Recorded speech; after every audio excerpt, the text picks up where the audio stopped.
आज के इस वीडियो नोट में हम आपके साथ में 10 प्रश्न साझा करने वाले हैं। इन प्रश्नों पर हम चर्चा भी करेंगे। चर्चा करते करते हम देखेंगे कि हम 10 प्रश्नों के माध्यम से आपके साथ लगभग 20 से 25 प्रश्नों को साझा कर चुके होंगे। आपको ये वीडियो नोट पूरा देखना है, चाहे आप किसी भी समय देखें, ये आपकी मर्जी है। वीडियो नोट में लास्ट तक बने रहें तो लाइक करके ज़रूर जाइएगा। अपने सुझाव आप कमेंट के रूप में हमें दे सकते हैं। चलिए शुरू करते हैं बिना आपका समय व्यर्थ किए। साथ ही टेलीग्राम चैनल का लिंक डिस्क्रिप्शन में है, उसे आप ज़रूर ज्वाइन करें। पहला प्रश्न देखिए, भारत का उच्चतम न्यायालय संयुक्त राज्य अमेरिका के उच्चतम न्यायालय से भिन्न है क्योंकि 4 ऑप्शन दिए गए हैं। एक ऑप्शन इनमें से ऐसा है जो भारत के उच्च न्यायालय को संयुक्त राज्य के उच्चतम न्यायालय को संयुक्त राज्य के उच्चतम न्यायालय से अलग बनाता है। ठीक है, तो यहाँ पर देखिए ऑप्शन है संविधान के संरक्षक की भूमिका में, सलाहकार की भूमिका में, देश में न्यायिक क्षेत्र में सर्वोच्च सत्ता अधिकारी की भूमिका में, या अपने रिट अधिकार क्षेत्र में। तो यहाँ पर इस प्रश्न से संबंधित जो राइट ऑप्शन है वो है दोस्तों ऑप्शन नंबर बी, सलाहकार की भूमिका में। चलिए अब इस पर थोड़ी सी चर्चा कर लेते हैं। आपको पता है कि भारत के संविधान के अंतर्गत अनुच्छेद 143 इसके अंतर्गत कहा गया है कि भारत में सर्वोच्च न्यायालय को किसी भी महत्वपूर्ण मसले पर राष्ट्रपति द्वारा परामर्श मांगे जाने पर सलाहकारी शक्तियां प्रदान की गई हैं। कौन मांगेगा परामर्श? राष्ट्रपति मांगेगा। कौन से अनुच्छेद के तहत? अनुच्छेद 143 के तहत। किसको ये शक्तियां दी गई है, सलाहकारी शक्तियां? भारत के सर्वोच्च न्यायालय को। ठीक है, तो ये जो स्थिति है ये केवल भारत में है। अमेरिका में सर्वोच्च न्यायालय को इस प्रकार की कोई भी शक्ति प्राप्त नहीं है। तो आपको देखिए, एक तो ये प्रश्न क्लियर हुआ, दूसरा आपको अनुच्छेद ध्यान में हुआ, तीसरा मैंने आपको क्या बताया बातों बातों में कि राष्ट्रपति परामर्श मांग सकता है किससे? अनुच्छेद 143 के अंतर्गत भारत के सर्वोच्च न्यायालय से, सुप्रीम कोर्ट से। तो देखिए प्रश्नों की संख्या कम है भला, लेकिन हम जब बातचीत करेंगे, चर्चा करेंगे, आप एक पेज और पेन लेके बैठिए। आप जब नोट करते रहेंगे तो लास्ट में देखिएगा कितने प्रश्न आप कर लेते हैं। नेक्स्ट देखिए प्रश्न नंबर 2, इंग्लैंड में न्यायिक पुनरावलोकन की व्यवस्था नहीं है। इंग्लैंड में न्यायिक पुनरावलोकन की व्यवस्था नहीं है। क्यों नहीं है? 4 ऑप्शन है।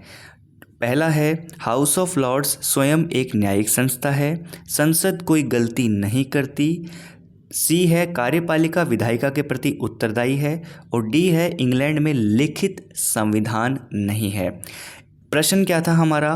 प्रश्न है इंग्लैंड में न्यायिक पुनरावलोकन की व्यवस्था नहीं है। इसका सटीक कारण यहाँ पे क्या है? तो देखिए यहाँ पे हम कहेंगे कि option number A, House of Lords स्वयं एक न्यायिक संस्था है। स्वयं क्या है? एक न्यायिक संस्था है, और इंग्लैंड में न्यायिक पुनरावलोकन की व्यवस्था नहीं है।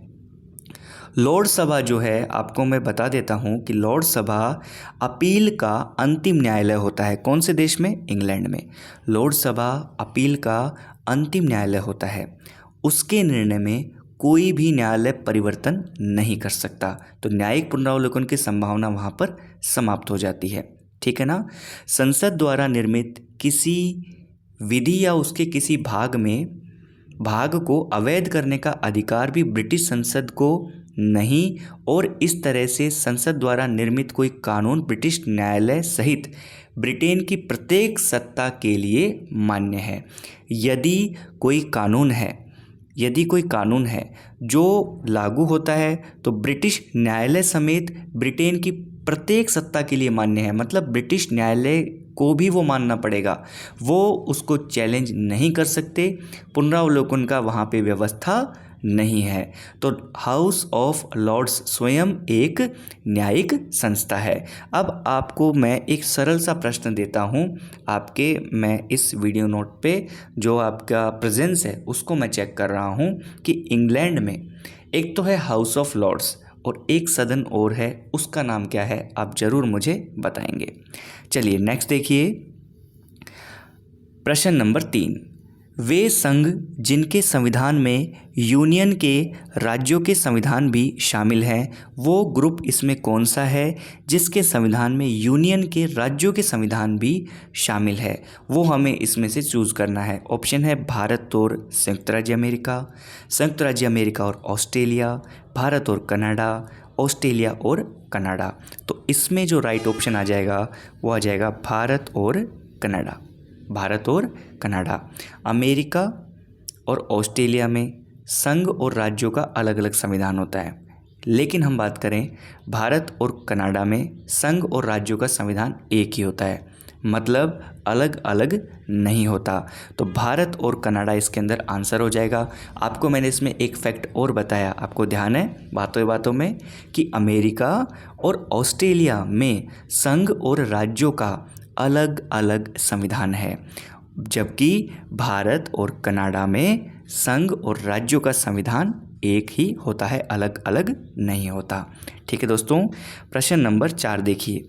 यदि आप वीडियो नोट में अब तक बने हुए हैं, हमारी भाषा, प्रेजेंस का तरीका, आपको ये प्रश्न अच्छे लगे, इतनी सारी अगर खूबी आपको एक जगह मिल जाती है तो एक लाइक बटन और जाते जाते इसे शेयर ज़रूर करिएगा। प्रश्न नंबर 4, निम्नलिखित संगठनों में से उस ग्रुप को पहचानिए जिसकी अवशिष्ट शक्तियाँ केंद्र में निहित है। किस में निहित है? केंद्र में। उस ग्रुप को हमें पहुंचाना है जिसकी पहचानना है। क्या पूछा गया है? अवशिष्ट शक्तियाँ किस में निहित है? केंद्र में निहित है। तो देखिए, इसमें हम डायरेक्ट राइट ऑप्शन पे चलते हैं क्योंकि समय आपका ज़्यादा लग रहा है। इसमें राइट ऑप्शन है दोस्तों भारत, कनाडा और स्विट्ज़रलैंड। भारत, कनाडा और स्विट्ज़रलैंड। देखो, स्विट्ज़रलैंड, ऑस्ट्रेलिया और संयुक्त राज्य अमेरिका, इसकी हम बात करें तो यहाँ पे जो अवशिष्ट शक्तियाँ हैं वो किसके पास है? राज्यों के पास। किसके पास है? राज्यों के पास। लेकिन हम भारत, कनाडा और स्विट्ज़रलैंड की बात करते हैं तो अवशिष्ट शक्तियाँ संघीय संसद की इकाइयों में निहित है और उस पर कानून बनाने का अधिकार भी किसको है दोस्तों? केंद्र को है, यानी सेंटर को है। ठीक है, तो भारत, कनाडा और स्विट्ज़रलैंड ऐसे देशों का ग्रुप है जिसमें अवशिष्ट शक्तियाँ केंद्र में निहित है। आप ये अच्छे से समझ गए होंगे। और एक बात मैंने आपको क्या बताई है कि अवशिष्ट शक्तियाँ यहाँ पे हम देखेंगे कि संयुक्त राज्य अमेरिका में अवशिष्ट शक्तियाँ किसके पास हैं? राज्यों के पास है। इसमें हमें एक ग्रुप का चयन करना था। किसका चयन करना था? ग्रुप का। तो सही ग्रुप इसके अंतर्गत यह है। नेक्स्ट देखिए, प्रश्न नंबर 5, निम्नलिखित में से वह लक्षण जो भारत और संविधान के संघवाद में समान है।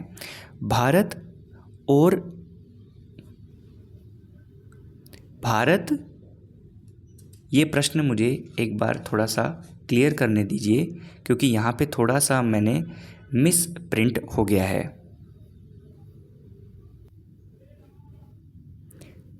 यहाँ पे आप स्विट्ज़रलैंड समझ लीजिए।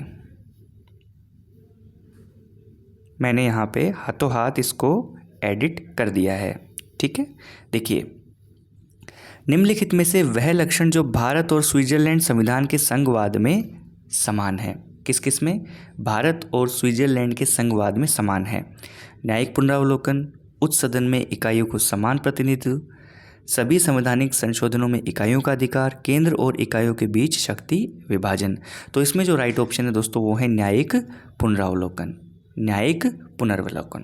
इसमें देखिए, स्विट्ज़रलैंड में कार्यकारिणी को बहुल कार्यकारिणी कहते हैं। क्या कहते हैं? स्विट्ज़रलैंड में कार्यकारिणी को बहुल कार्यकारिणी कहते हैं। ये अब तक आपने पढ़ भी लिया होगा। स्विट्ज़रलैंड में संघीय कार्यपालिका को संघीय परिषद कहते हैं। ये भी आपने पढ़ लिया होगा। ठीक है ना? तो ये जो कार्यपालिका है, स्विट्ज़रलैंड की कार्यपालिका है, ये पूरे विश्व में अपने ढंग की एक अलग ही एक कार्यपालिका है। ओके, तो यहाँ पर भारत और स्विट्ज़रलैंड में संघवाद का जो समान लक्षण है वो है न्यायिक पुनरावलोकन। चलिए नेक्स्ट देखिए, प्रश्न नंबर 6, निम्नलिखित में से कौन से एक संघ की कार्यकारिणी की प्रकृति कोलेजिएट है? कोलेजिएट है, ये एक शब्द है, ध्यान में रखिएगा। इस पे राइट ऑप्शन हो जाएगा आपका स्विट्ज़रलैंड। क्या हो जाएगा? स्विट्ज़रलैंड की कार्यकारिणी की प्रकृति कॉलेजिएट कहलाती है।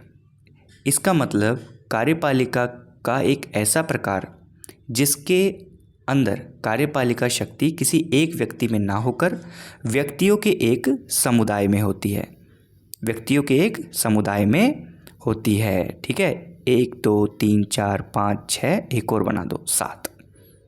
ओके, 7 मैंने लिखा है, इसका अर्थ आप समझ गए होंगे क्योंकि हम स्विट्ज़रलैंड की बात कर रहे हैं। तो यहाँ पर व्यक्तियों के एक समुदाय में निहित होती है। तो स्विट्ज़रलैंड में इसी प्रकार की कार्यपालिका है, वहाँ पर इसे कॉलेजिएट कहते हैं। क्या कहते हैं? कॉलेजिएट। नेक्स्ट देखिए प्रश्न नंबर 7। स्विट्ज़रलैंड की कार्यकारिणी को यह भी कहा जाता है, क्या है वहाँ की विशेषता? हमने आपसे अभी बातचीत की थी चलते चलते। तो क्या कहा जाता है? बहुल कार्यकारिणी। क्या कहा जाता है दोस्तों? बहुल कार्यकारिणी। स्विट्ज़रलैंड की कार्यकारिणी में कितने सदस्य हैं? कार्यपालिका शक्ति में सदस्यों को एक संघीय परिषद जो प्रदान की गई है उसमें कितने सदस्य हैं? 7। कितने सदस्य हैं दोस्तों? 7। अभी मैंने 7 गोले बनाए थे, उससे आप समझ गए होंगे। इन सभी की शक्तियाँ बिल्कुल समान हैं। ठीक है, इसी आधार पर इसे बहुल कार्यपालिका कहते हैं। क्या कहते हैं? बहुल कार्यपालिका। ओके, नेक्स्ट देखिए प्रश्न नंबर 8। निम्नलिखित में से किन सिद्धांतों के आधार पर भारत में संसदीय प्रणाली सरकार कार्य करती है? कौन से वो सिद्धांत हैं जिसके अंतर्गत भारत में संसदीय प्रणाली सरकार कार्य करती है? नाम मात्र का कार्यकारी अध्यक्ष, मंत्रिपरिषद ने वास्तविक कार्यकारी अधिकारों का होना, मंत्रिपरिषद के वास्तविक कार्यकारी अधिकारों का होना, कार्यकारिणी का निम्न सदन के प्रति उत्तरदायित्व, कार्यकारिणी का निम्न सदन के प्रति उत्तरदायित्व। तो ये उपरोक्त सभी। आइए अब इसको थोड़ा सा समझ लेते हैं। संसदीय प्रणाली की तरह भारत का राष्ट्रपति नाम मात्र का कार्यपालिका प्रधान है। ठीक है साहब, वास्तविक आपका प्रधानमंत्री है। ठीक है, वास्तविक कौन है? प्रधानमंत्री है। नाम मात्र की कार्यपालिका का प्रधान राष्ट्रपति है। और मंत्री की सर्वोच्चता और उसका नेतृत्व संसदीय प्रणाली का एक प्रमुख सिद्धांत है। कहाँ? भारत में संसदीय प्रणाली में। भारत में इसी को काम में लिया जाता है, इसी की पालना की जाती है। मंत्रिमंडल सामूहिक उत्तरदायित्व के सिद्धांत का पालन करती है और कार्यपालिका अपनी नीतियों के लिए संसद के निम्न सदन के प्रति उत्तरदायी होती है। मैंने यहाँ पे बोला है निम्न सदन, निम्न सदन, उच्च सदन। कई बार बहुत ज़्यादा पढ़ने के बाद भी ये प्रश्न गलत हो जाते हैं। छाप दीजिए कमेंट में, भारत में निम्न सदन कौन सा है? भारतीय संसद में निम्न सदन कौन सा है? प्रश्न नंबर 9 देखिए, बड़ा अच्छा प्रश्न है, ध्यान से देखिएगा। संविधान में संशोधन आधारित निम्न कथनों पर आधारित सही कूट का चयन करना है। 2 कथन है। स्विट्ज़रलैंड के बारे में कहा गया कि 50,000 नागरिक संविधान संशोधन के लिए प्रार्थना कर सकते हैं। जी बिल्कुल, आप पढ़ेंगे ना स्विट्ज़रलैंड के बारे में तो आपको ये चीज़ मिल जाएगी कि 50,000 नागरिक संविधान में संशोधन के लिए प्रार्थना कर सकते हैं। यूएसए में 2/3 इकाइयों के विधानमंडल संशोधन के लिए प्रार्थना पत्र भेज सकते हैं। अमेरिका की बात की है, स्विट्ज़रलैंड की बात की है। दोनों आपको सिलेबस में है कि नहीं है? सिलेबस से चल रहे हैं ना, उससे बाहर तो नहीं चल रहे? बता देना मुझे, भटकाओ तो नहीं है। चलो, मजाक कर रहा था। स्विट्ज़रलैंड में 50,000 नागरिक संविधान संशोधन के लिए प्रार्थना कर सकते हैं, ये बात सही है। और यूएसए में 2/3 इकाइयों के विधानमंडल संशोधन के लिए प्रार्थना पत्र भेज सकते हैं। इसमें हमें सही कूट का चयन करना है, तो आप यहाँ पे बेधड़क होकर ए और बी दोनों सही है। ए और बी क्या है? दोनों सही है। इसी प्रकार का प्रश्न नंबर 10 और इस वीडियो नोट का अंतिम प्रश्न। निम्न कथनों पर आधारित सही कूट चयन करो। पहला है, स्विट्ज़रलैंड ऐसी कार्यपालिका है जिसके अंतर्गत 7 सदस्य हैं कार्यकारिणी। अभी पढ़ा था हमने भाई। स्विट्ज़रलैंड में संघीय कार्यपालिका को संघीय परिषद कहा जाता है। स्विट्ज़रलैंड में जो संघीय कार्यपालिका है उसको संघीय परिषद कहा जाता है। ठीक है ये बात। तो इसके अंदर भी ए और बी दोनों सही हो जाएंगे। स्विट्ज़रलैंड के बारे में हमने क्या बात की थी कि स्विट्ज़रलैंड में कार्यकारिणी को बहुल कार्यकारिणी कहते हैं। क्या कहते हैं? बहुल कार्यकारिणी कहते हैं। ओके, पहली बात ये हो गई। स्विट्ज़रलैंड में संघीय कार्यपालिका को क्या कहा जाता है? संघीय परिषद कहा जाता है। दूसरी बात ये हो गई, स्विट्ज़रलैंड बहुल कार्यपालिका है, मतलब ऐसी कार्यपालिका जिसमें 1 से अधिक सदस्य हैं और सदस्य कितने हैं? 7 हैं। तीसरी बात ये हो गई, इन 7 सदस्यों को दर्जा समान है। चौथी बात ये हो गई। और इसके अलावा, इन बातों के अलावा, कार्यपालिका संसदीय और अध्यक्षीय सरकार का क्या है? मिश्रण है। संसदीय और अध्यक्षीय सरकार का मिश्रण है। कहाँ की कार्यपालिका? स्विट्जरलैंड की। तो दोस्तों हमने 10 प्रश्नों पर यहाँ पे चर्चा की है। मेरी तरफ से मैं पूरे एफर्ट डाल रहा हूँ। अब आपका काम ये है इस वीडियो को शेयर करना, कुछ गलती हो तो कमेंट करना और इस वीडियो को लाइक करके ही जाना। हर पॉलिटिकल साथी के पास पहुँचा दो। समय कम है, सभी की मदद हो सके। कोई कोचिंग नहीं कर पा रहा, कोई घर बैठ के पढ़ाई कर रहा है, कोई आर्थिक रूप से परेशानी में है, तो सबकी मदद होनी चाहिए। ठीक है, शेयर कीजिए। Thank you so much.